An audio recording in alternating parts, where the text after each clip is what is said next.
And like a few years ago there was nothing, and now like everything is literally demolished. And how was that so quick?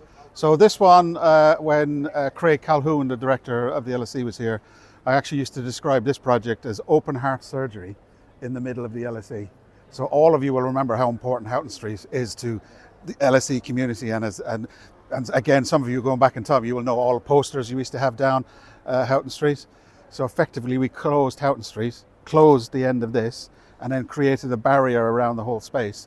So effectively, as you were a student or an academic walking around, all you saw was these kind of either green walls or hoarding with all the graphics on it to try and sort of lessen the impact of construction. And then all of this activity was then taking place inside this kind of cocoon of space. And then there was a wonderful moment. We had a senior committee meeting where the head of the student union and Craig actually complimented us. They had 2 complaints during that time for the whole demolition of the building. And again, colleagues, if you remember this building went the whole way down, and there would have been 2 old 1960s brutalist towers popping up in this location. We severed this building in half in occupation. And so all of the really disruptive, noisy work was done from about 9 at night till about 12 o'clock at night. We had to get special dispensation from Westminster City Council to do that, because the working hours for construction are normally 8 in the morning till 6 p.m. and you're not allowed to do anything outside of that unless you get a kind of an act of parliament, like for all of the train stations and those kind of major infrastructure projects, they would get that. But we had a special dispensation to do that on this project. So geography, sociology, all of them in situ while we did the work, and not a single complaint, which is an achievement in itself, to be honest. So if you follow me, we're going to just take a general walk around campus. We're going to go into both of these 2 buildings, the Marshall building and the Centre building. But I just thought I'd take you up to the. So again, you'll all remember we now own. So some of the older students, we actually have 3 pubs on campus. 2 of them owned and operated by the LSE. So the George, you will all remember, that's now owned and operated by the LSE. The White Horse, we own the freehold. And then it's operated by an independent company who obviously runs the bar. And then the 3 tons, so again, you'll all remember the 3 tons that used to be over there. Yeah. That's now in the student centre. So we actually have 3 LSE pubs. Where's the bees? The beehives? The beehives. I'm actually a beekeeper myself. Really? I would be willing to see that. And they're all on the top of Connacht's house. And there's about 6 or 7 now, I think, from memory. They're too high. Okay. We need to bring them down lower. No. So the maximum height you should have bees is around 2nd story, 3rd story.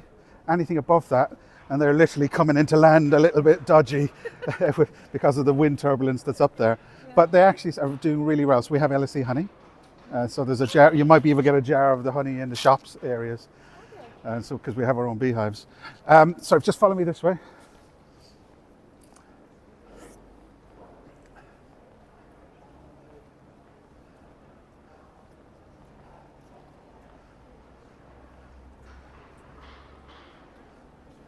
And this is not an LSE tour.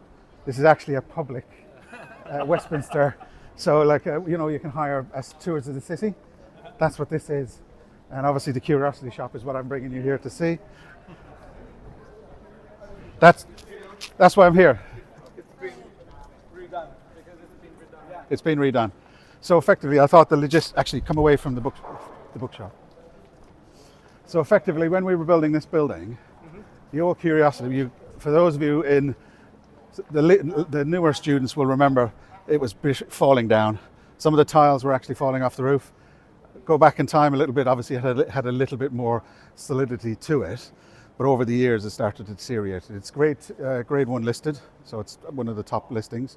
It's not obviously the original shop, but the building itself is of the period, so it is actually of that same period. And then, can you tell the story about the shop, what it's about? I don't even know the original story. So there would have been similar buildings of all that nature in and around this area. And effectively, for a long time, it was like a paper shop, a card shop. It took a natural life of its own. It then somehow got a renown in the States, and it was a lot of visitors. So we've got loads of photographs from like late 1800s with visitor top hats coming out with their canes and things like that. And then for all the time I've been here since 2007, it was a shoe shop, but actually shoe shop online. So you didn't go in to buy the shoes. And I don't know if from any of your time here, did you ever actually ever able to go in? No, it's always been kind of locked in that regard. Yes. So how we managed to procure it, so it's an LSE building now, we own it. LSE own it. And since recently, I'll tell you why. So this building, which was the cancer research, was here before us, a horrible 1970s brutalist structure. When I spoke to Westminster City Council, they said they'd made 2 mistakes in their historic planning approvals. That one that was there before was one of them, and then the other one is somewhere over in the law courts, which was a Crown exemption application.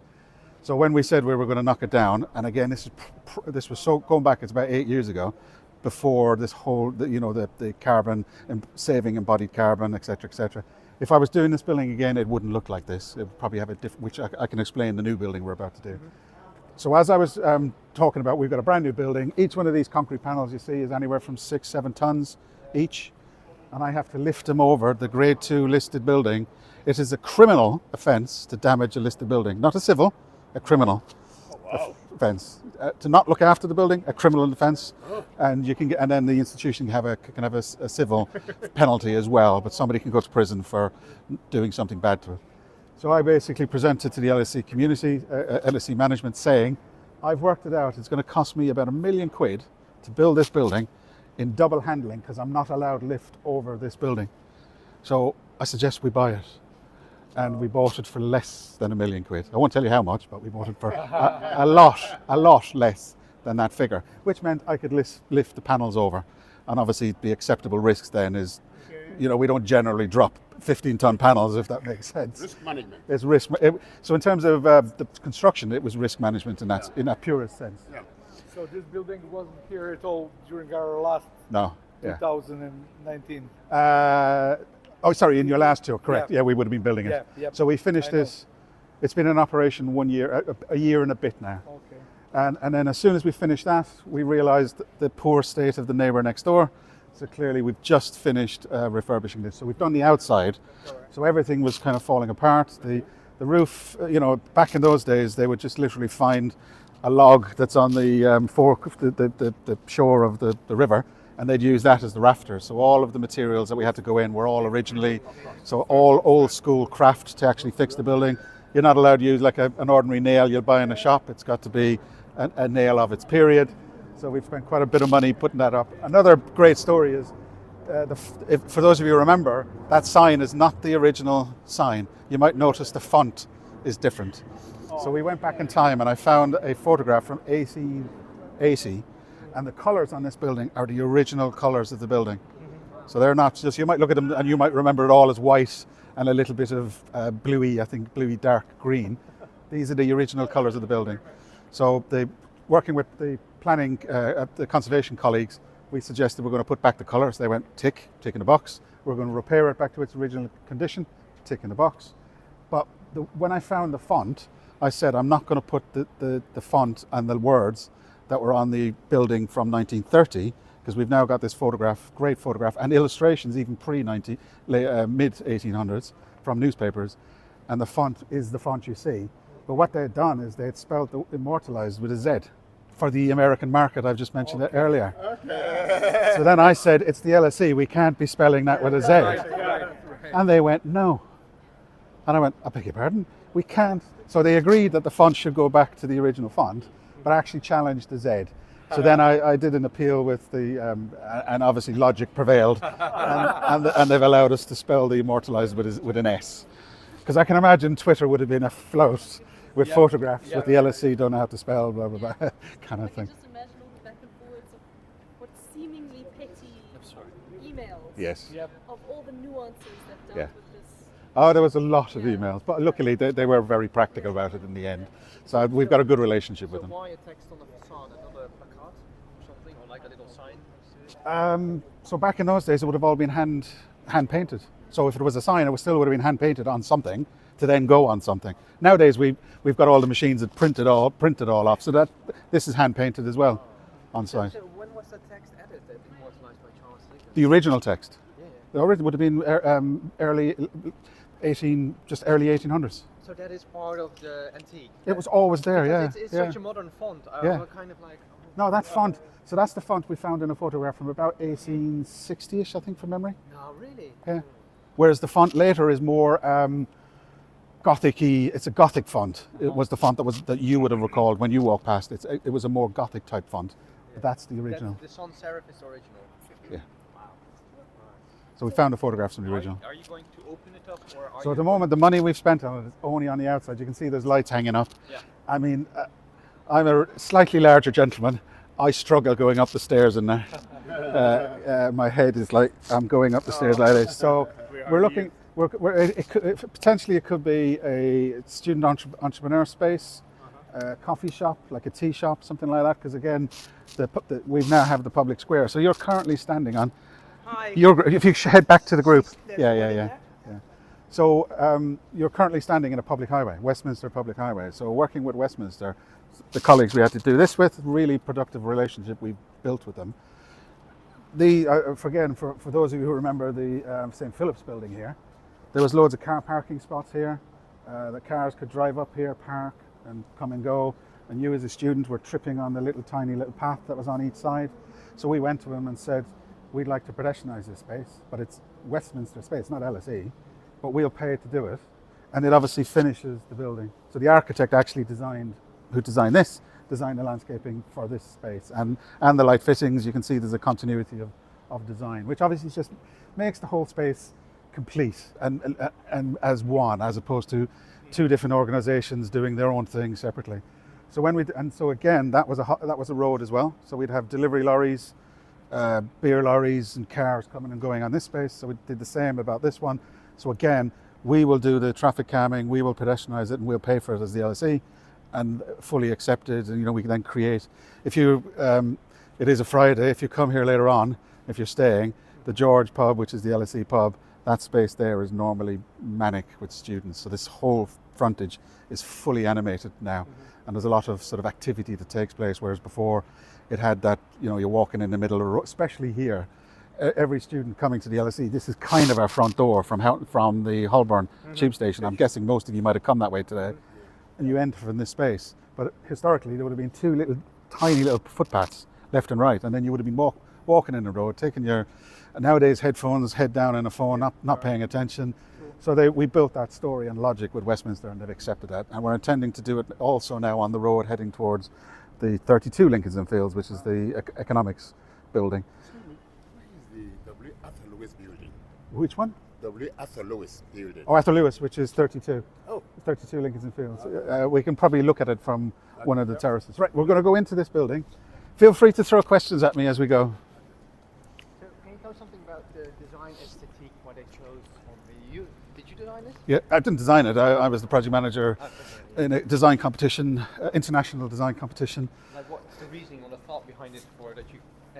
That this is the final result. Hang on, I'll tell you.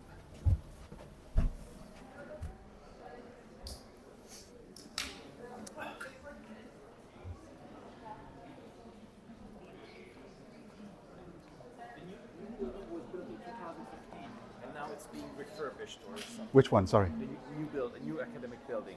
Yes, that's correct. Refurbished, like Yes. usually one of these. You're making me feel old because I was the one that did the new academic building, Yes, but it and I'm now alive doing the refurbishment of the building I did in the first place. But it's usually it has a time period, not 8 years, not 10 years. Well, no, it is really strange. What's happening is the drive in terms of environmental carbon savings. Can we apply again to be a student?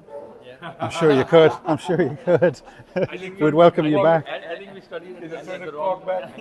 So we're changing that building from gas-fired, water-heated, cooled system to electric. So we're decarbonising the campus. So we're doing a project to decarbonise that building. So it is within the 14 years. Sorry, I know the number because my daughter was born 2 weeks after I finished that building, and she's 15 later this year. And we're doing the old building as well. We're decarbonising the old building, moving everything to electric. So you were for installing solar panels? It's or? air source heat pumps. So basically, it's kind of like a fridge, a giant big fridge. So if you turn the fridge around, it'll heat or cool depending on which bit you want to mechanism. So it's the same sort of principle on that building. And while we're doing it, we're then refurbishing. It is 14 years old. We're refurbishing it for law of grown, and we've also moved in geography. So those are the two. Management moved out and came in here. So they're now in here. So management are now in. They were in NAB. Of course, they're now in this building. Always have to be in the newest building. That's Well, What we managed it. yeah, exactly. That's how we manage it. It's As you guys- Test the building. I'm sure several of you are probably either economic management or accounting, but so in here now is management, accounting, and finance. It's not a business school. Can't be calling it a business school, but that's who is in this building at the moment. Finance and accounting used to be one department. Yeah, I they think now split. Now It's it's two split. departments. It's two separate departments. And then, You know, somebody has to finance it as well. so in another part we had, so answering your question, why does it look like it looks? So we did an international design competition. And how I do those, I've kind of pioneered that process for the LSE. Then I was invited by the Royal Institute of British Architects about 7-8 years ago to help them restructure how they do competitions, because they thought what we were doing here at the LSE was actually one of the right ways to do it. So this was an international design competition. We had, so if you haven't picked up my accent, Grafton Architects are from Dublin, coincidence, and the Donald Toomey project, they're from Dublin as well, by the way. And so on this project it would have been Dilla Scafido, who did the High Line in New York. They were on this competition. We had Grafton, this building. We had OMA, who have done lots of work. I'm just trying to think of the one thing that you'd know from possibly from. There's a big building in, I think it's China, with a hole in it. I don't know if that's OMA. So they would have designed. Is the Shanghai? They would have done that building. We had Amanda Levis, another British architect, and I've forgotten who the other were. So basically, kind of a European, and then stretching over to the States. And then the Irish architect won. And basically, this is what the design sort of looked like. So some of them were going glass and steel, some of them were going concrete and concrete panels. The benefit for this is, I don't know, there's no cooling in this space, but you can probably feel how cool it is. And it's because we've got this mass concrete that at night time, all of these windows will open, all the cooth goes out, all the kind of cooler air comes in, cools the concrete, and then effectively becomes a natural kind of cool store to release it. The other thing is there's a 700, 800 mil drop from that street to this street. The architect competitions came up with loads of different tiers, raising it up. Irish architects went, oh, let's just join the two dots. You're on a slope of 800 mil down. It's not mil, so that's like. Sorry, what's that feet? 3 foot? 3 feet? No, use metrics for me. 800 millimeters. Millimeters. Yeah, so 80 centimeters. What's that? 80 centimeters, isn't it? 80 centimeters. It's not a big deal. Yeah. So if you put a ball on the ground, it will roll that way. Oh, yeah. Yeah. From there. Can you feel it? Yeah. So It's just subtle, isn't it? Why didn't they level the ground? Because then you end up with steps down here. You end up with scissors, like those scissors lifts for disabled people, which then is even though that's how you deal with some of the problems, this is a brand new building. It should be inclusive from day one. So as you can see, every entrance is level. And that 800 mil is so imperceivable that I remember when we did the competition, there was one of our senior academics said, will my knife roll off the dinner table? And it was we were trying to work out and you wouldn't even notice. If you put your glass down, you can see the glass is actually slightly, and you can see your glass is slightly at that skew. It's about 1 or 2 degrees max. And in the brief, we didn't have this space. So this is in the benefit of doing a design competition. They said you need a great hall to do events, and you can see at the moment there's a setup. Now the downside to this is we assumed there'd be one event per week taking place here, and then for the rest of the time it's given over to the students. If I took you in here when we built this building, there was loads of different types of furniture. So the students were sitting in the booths that you can see on the side, like the kind of American calf type booths. Loads of different types of furniture for group working, individual working, etc., etc. So it's been a victim of its own success.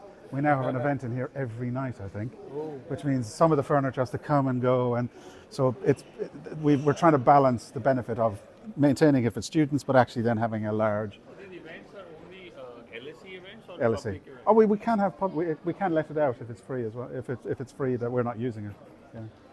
Okay, so follow me. We're going to go up in the lift. Feel free to throw questions at me, guys.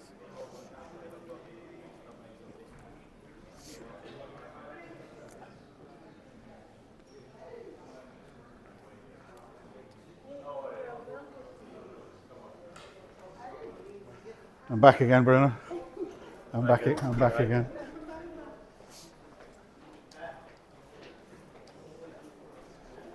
So can I see your credit card, please? My credit card. Yeah. You said I can ask any questions. You can ask any questions you like, but don't be offended by the answers. Can we all fit in? Yeah, we will. Yeah, we will do. Please go. Yeah. As long as we all don't mind being friends.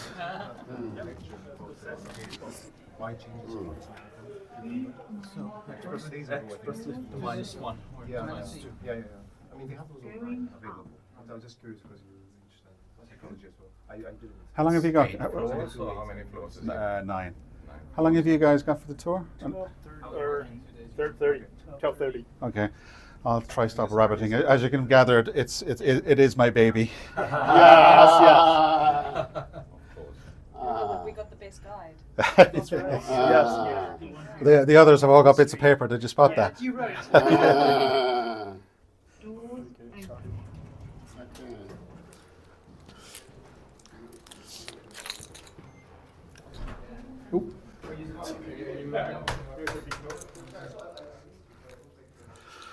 So, finance department, and there's 2 research sections up here: FMG, Financial Markets Group, and SRC, Systemic Risk, up here.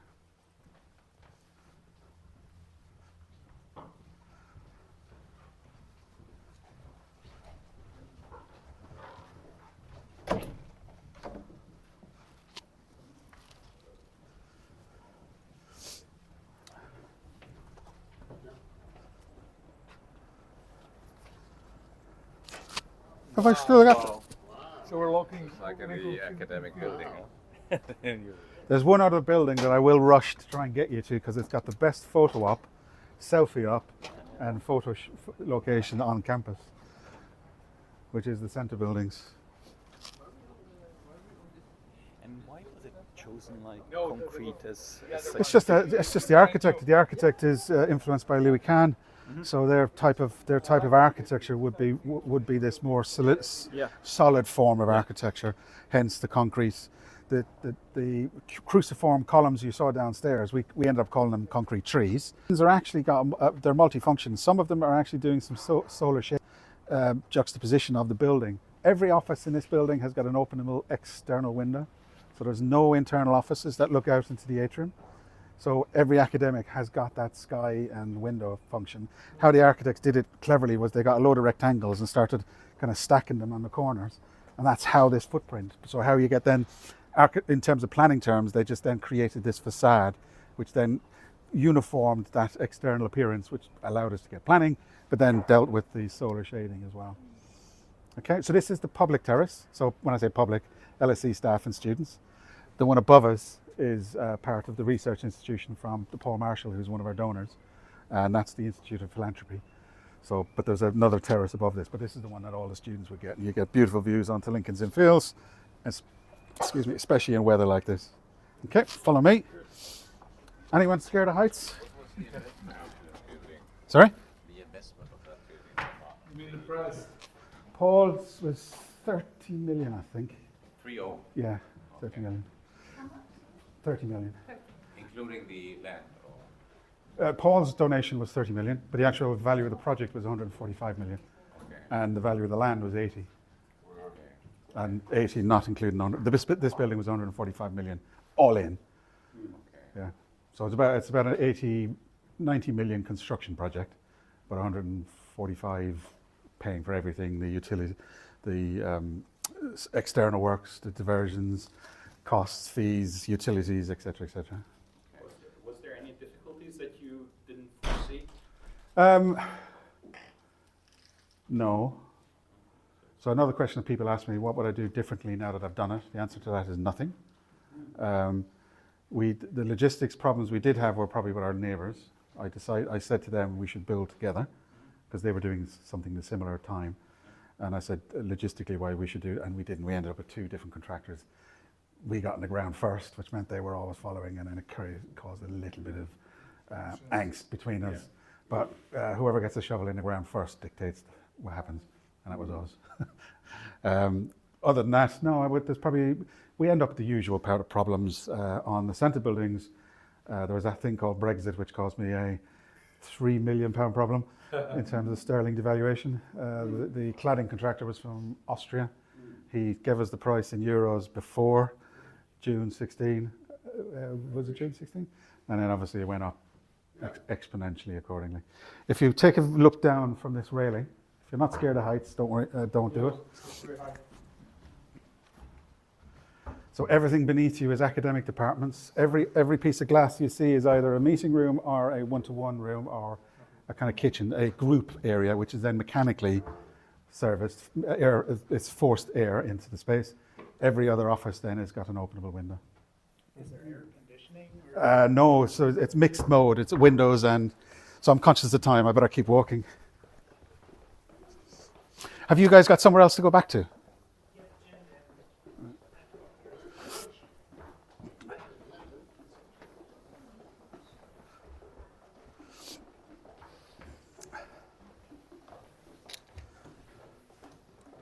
So what you're looking down on is everything beneath here now is office accommodation for our academics for the 3 departments. With the student teaching space is what's right at the bottom of this space. So we're going to head straight there now. I'm just conscious of time. Follow me.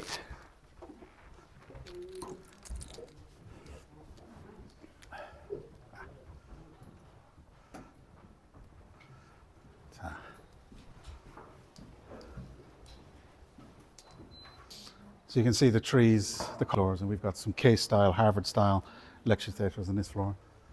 I'll see if one is open.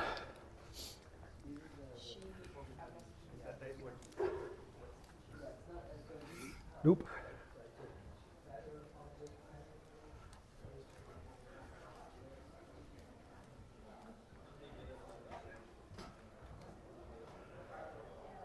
Everyone in use.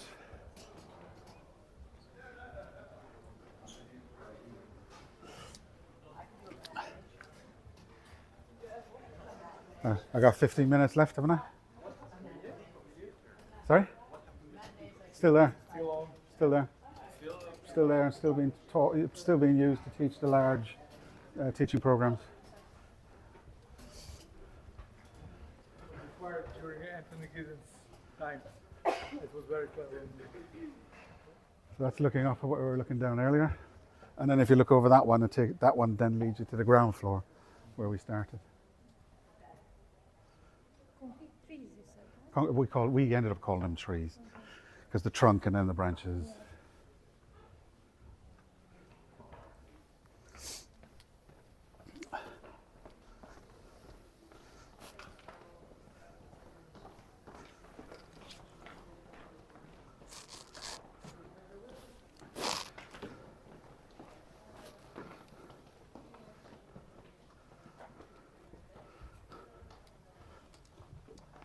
Every room is in use, which is, I suppose, shows you the efficiency element. Another photo opportunity, look back. All of the kind of architectural dynamics come together in this one place. Yep. The spiral staircase, the trees, the kind of concrete. Beautiful. Most architects, that's the photograph they come to take. The library to some extent, where there's also a spiral. Do you know what? I hate the stairs in the library. Yeah, I'm just saying. Everybody hated that. The pirate stairs. That's the one. So I wrote in the brief for the student centre, no spiral staircases. So if you've been in the student centre, the Saucy Talk, there's 2 in there. So whilst I wrote that in, I love being challenged by the architects saying, you know, you said we're not doing this, but this is why we should be doing it. So I love doing that, and they challenged me and then made the case. You should do vice versa. Then next time you're saying we shouldn't do something that you want to do. Reverse psychology. Yeah, they will do vice versa.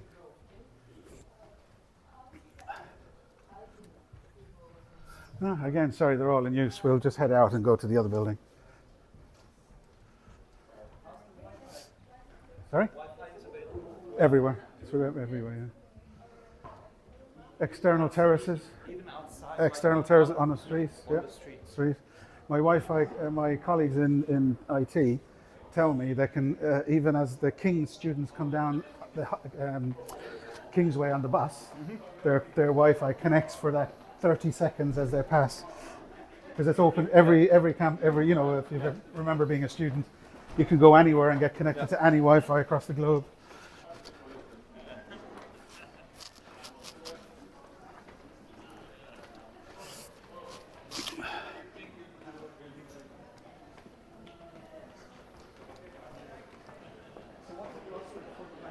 Sorry? What's the password for the You'll have to register.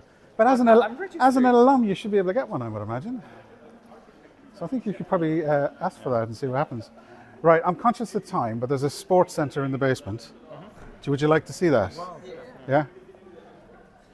Okay, follow me. Joe for the lunch, so. Okay.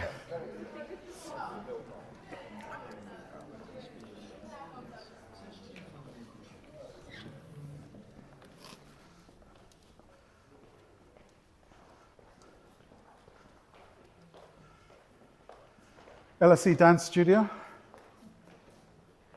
So we're entering the student union space now. So what can we access with our alumni card?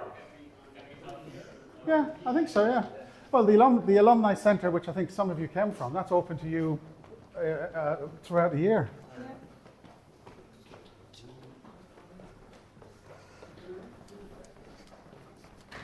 Still feel with Chris. Yeah. Music practice room. So we're basically moving it under the grand piano. You can probably, hang on, I'll turn the light on.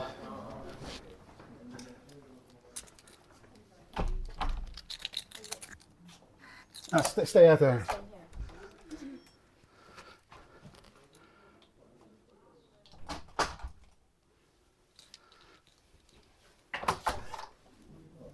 You can look through the window. No, you can look through the window now. So you can see there's two smaller practice rooms over here, and then obviously the dead weights gym over here, and then if you come this way, this is the best view. Our LSE trophy cabinet is now starting to fill up, and if I'm not mistaken, it's our ladies' sports teams are the most productive trophy winners.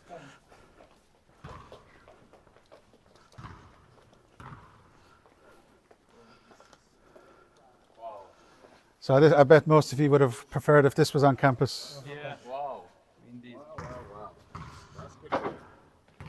So what would have been here before when we took the building over was cancer research. So they had some Cat 3, Cat 2 labs down here in the basement.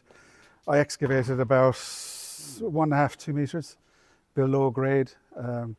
Nothing of interest in terms of archaeological. Centre building's the one on Houghton Street. We actually found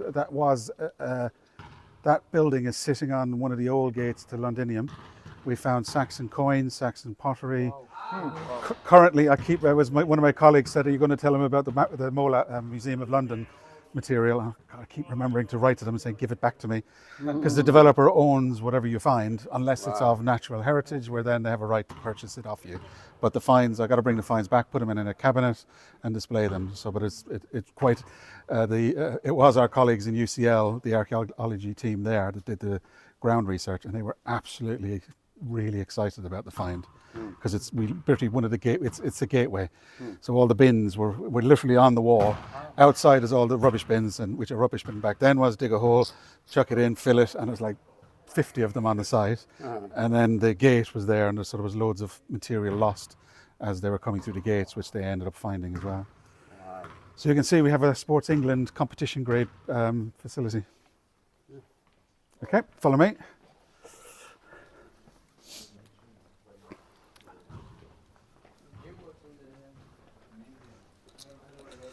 Thank you.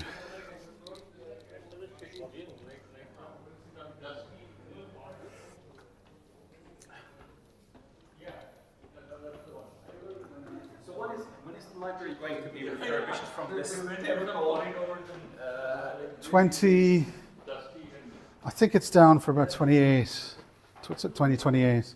One of the options I have is removing that staircase. What? Removing the spiral. Yeah, I know, but that's why I'm asking if you were planning to remove it. Yes. Whether we do or not is... I mean, we don't need to remove it. It's the lifts. The lifts need to be replaced, and we need to add a new staircase for fire as well. Why? Now the fire and safety is different, or? Well, no, it's because originally that building was made up of X% of books and X% of students. Yeah. That's shifted now. The books are gone. They're all digital. Okay. So there's now more people than books. So the strategy's completely changed. Okay, we got everyone still?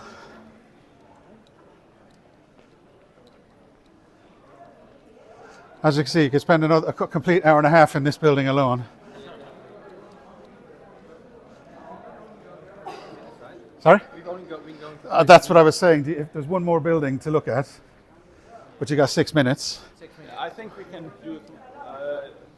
I think everybody is willing to miss a couple of minutes of lunch for some extra here, so don't worry. It's so much bigger. What are you most proud of in your time? Actually, when you set a design competition, you write up, this is the exam question, you send it out to the architects. Yeah. Traditionally, we have words, and maybe there might be a video, which I generally do audio type video material as well. Yeah. Statistically, I look at it going, if you ask 6 people to answer an exam question in isolation, 2 of them will get it right, 2 of them will get it a bit right, and 2 of them are going to get it wrong. Yeah. So what I did is I go see them midway through their exam in their studios, and then allow them to bounce their questions, like have a design charrette, a design meeting, and then that hones their responses. That's interesting. I run an agency, and we sometimes write briefs or creative briefs for designers, which is also fairly a competition for a creative process. Yeah. Or I get to answer them, and you kind of always want the answers to start to emerge from a conversation. Yes, and that's so the bit I introduced is the conversation, but also the analytics of the responses. So one of the biggest failings of competitions in the UK is people they send back the most unachievable project. Yeah. It looks sexy on paper, but actually physically can't be built, or you can't afford it, or it won't get planning permission. All of those things. Whereas we do the analysis.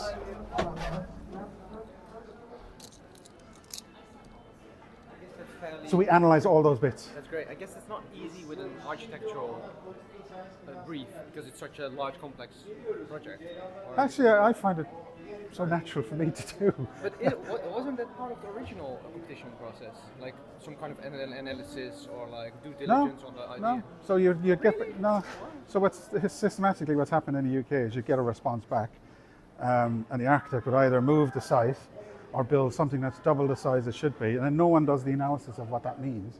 And then what happens is you'll read in the newspaper, the new gallery is 2 years late, it's over budget by 3 times over budget. It's because they didn't do that, they didn't set those parameters or didn't analyze those parameters as part of that selection process. Whereas this one, we set, so I mean one of my colleagues used to phrase it brilliantly, rubbish in terms of your brief that you did, rubbish in is rubbish out. So if you've got any, and then when I've done sort of feedback from the architects going, what was the flakiest bit that I sent out to you, and they'll say it was such and such, and then I'll go, yeah, that's because that department wouldn't engage, wouldn't tell me what they want, and that's why it ended up a bit flaky in your response, and then that bit needs a little bit more work. But generally we try and nail it so that we get a rigid set of documents that go out, which means you have a qualitative response back. And was there any big changes because of this new process? This one, if you saw this one, you saw the red boxes going up. Mm-hmm. So this is designed by Roger Sturcarver, Richard Rogers, so Lloyd's of London, Pompidou, it's the same practice head. And what we said is, you've designed as an office building. We don't want an office building, we want an academic building. So we sent them away for 3 weeks, so their competition entry was the best. We said, your appointment's provisional, but you need to go away and do some homework. What they did is they then created this steps, which we'll go look at in a second. And the function of that was, They designed a building that any kind of tenant could take any floor and work in isolation. But we're not tenants, we're academics. The whole point, what we're trying to do is break the silos, get academics to talk to each other, get students or PhDs to bump into that, those interstitial meetings. So this building was designed with maybe smaller departments. So you might have one department on one side, another department on the other side, or they might be split on 2 floors. And actually being able to see your colleagues as you go to the loo, make a cup of tea. Those incidental meetings are extremely important in any industry. That's where a lot of the water cooler moment, I think, is what we all call it. Those kind of things are quite important. Right, I know you're conscious of time. I need to show you the best photo op on campus. Hey, Andrew.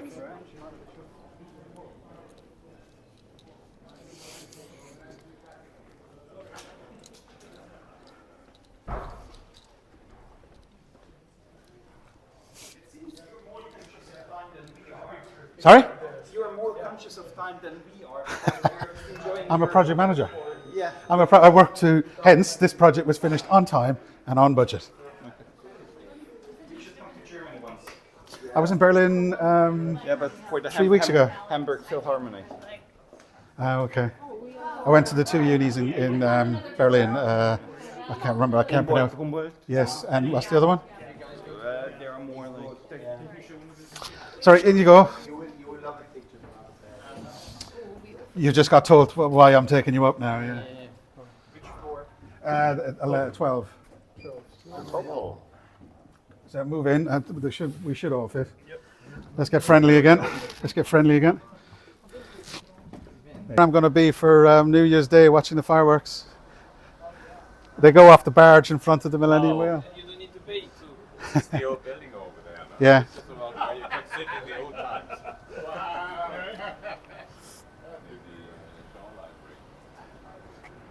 When I said the buildings, some of them we've knocked down and rebuilt. Yeah, like because there were 3 towers actually behind the east building, which were, There was the East Building, there was the East Building, and then there was Clare Market, and I forget what the other one was called. There was 2 towers. Was there only 2 towers? There was only 2 big towers, but Yeah. there was a ground. There was basically a ground scraper Yeah. part of it. Yeah. So we demolished the whole of that to make this. Okay. Just an interesting part about this building, when I told you earlier about the Curiosity Shop, when we built this building, there's a piece of legislation in the United Kingdom called Right to Light. Yeah. And basically, it's not a daylight and sunlight piece of legislation. It's actually an old prescribed, and it's an absolute right. And which means if you infringe that right to light from your neighbour, they could actually say to you, "I want £1 million." There is no calculation to work out the value of that. You can get insurance for it. So what happened on the Shard? There was like a couple of property owners who went, "Hey," and said, "We want £1 million or whatever." And what happened there is they got a little bit greedy, and the local authority compulsorily purchased the buildings off them. So that's how they managed to circumvent this absolute legal right. This building has a right to light from that adjoining owner, and the reason that building is stepped down is a little bit about that. So the height of this building is dictated by our neighbours and the right to light. But actually what actually happened on this building, if you see these windows, all of these windows going down here, Yeah. the owner of that property, I'm terribly sorry, the owner of that property about 50 years ago signed a license that we were going to put windows in here, and then all of the Clare Market and the East Building, they signed an agreement that they would add all these windows in. LSE got some money back 50 years ago. That license expired 1 year after I was starting this development, and I had to put away about £1 million to pay and buy the right to light off our neighbours, and that million was an estimate on my part to think what would happen. When I found the license, I realised I didn't need to bother now, and basically. So it expired Oh, 1 they year paid- after. 1 year after. Well, it was done 50 years ago. Yeah. So, but while we were in the process of negotiating and about to probably make an agreement about here's £1 million, can we build high? Yeah. We found this notice which ends at the end of the license. So then we'd have to have a conversation. You'd have to pay me to put them back again. So we did a deal. Yeah. We went high. I didn't have to pay the £1 million, and in the end they paid us $250,000 to keep the windows in perpetuity. So it was actually a very fortuitous find, which allowed us to go high, which allowed us to create the square that didn't exist before. So sometimes there's a lot of kind of opportunities that kind of come as you do the analysis, to be fair. Okay, I think that's probably you guys. We'll walk down the stairs so you get a feel for what this building is and then get the lift down.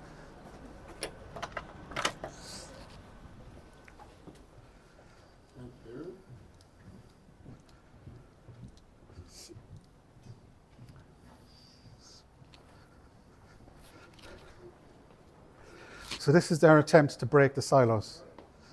So if you look down, you can see all of the departmental. So when you walk around the stairs, you get a connection to the other floors.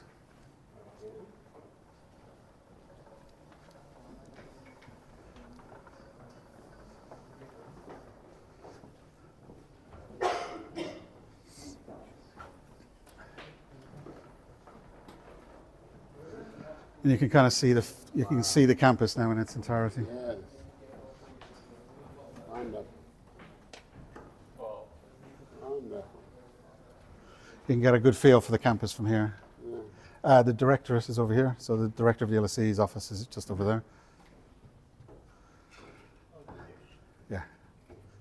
She's not there, is she? What happened with the penguin and the elephant from? They're over there.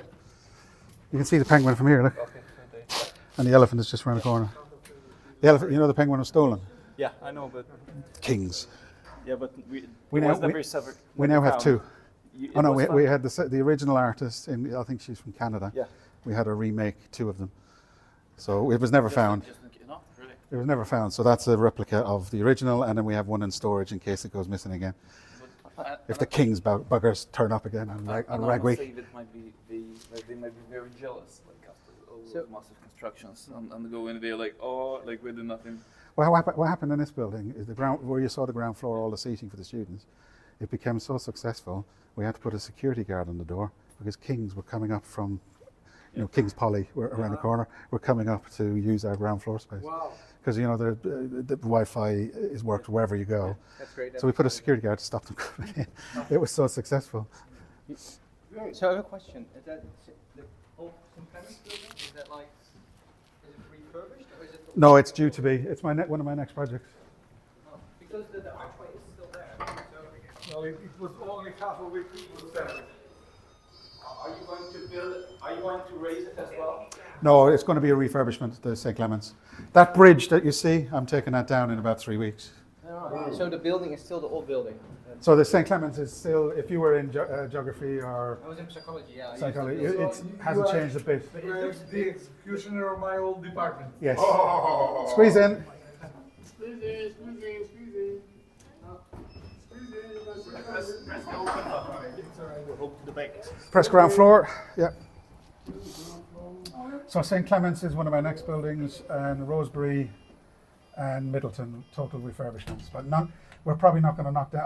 And the other building is we bought a 150-year lease on the Nuffel building, which is the one next to the original Royal College of Surgeons. Oh, okay. So we have the right to develop that twice in the 150-year period, and I am currently due to start partial demolition on that building, say next year. It's a 60% retention. In terms of embodied carbon, we have probably one of the highest environmental targets of any project in London, and we're currently well within that target.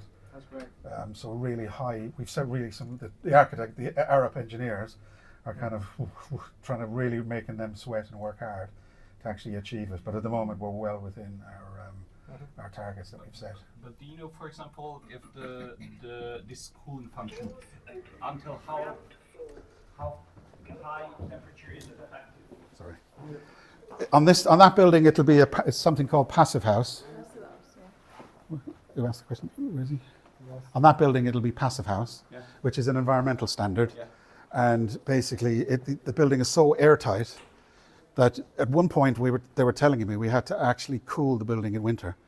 And I've had to say to them, well, you probably have to relax the airtightness a bit to let it leak. Because we need to do a balancing act where we're not cooling in winter because there's a natural coolth outside. It's that airtight, and that's how you get the super efficiency. There's nothing goes in or out. You get total heat recovery, and the bodies of people in the building and the computers and the lights take up something like almost 70% of the load, the heating load, in a winter scenario. This building is fully naturally ventilated, So what you're standing in at the moment and feeling is cool. That is not, there is no, we're not cooling any air. This is actually coming from the concrete in the building. But will it have a, like, does it have, maybe if it's 35 degrees outside for No. a longer period, No. will it? The only spaces in this building that are cooled or forced ventilation is the teaching rooms, because like there's 80 people or 30 people in a room. Every single office and everything you saw on the top floor, you open a window and that air is cooled by the fabric of the building. So in the heat wave in 19, I think we got to something like 38. Yeah. I had a meeting with Manoush on the top floor, and actually the building was fine. Right, where are you guys? Are you back to the Alum Centre or?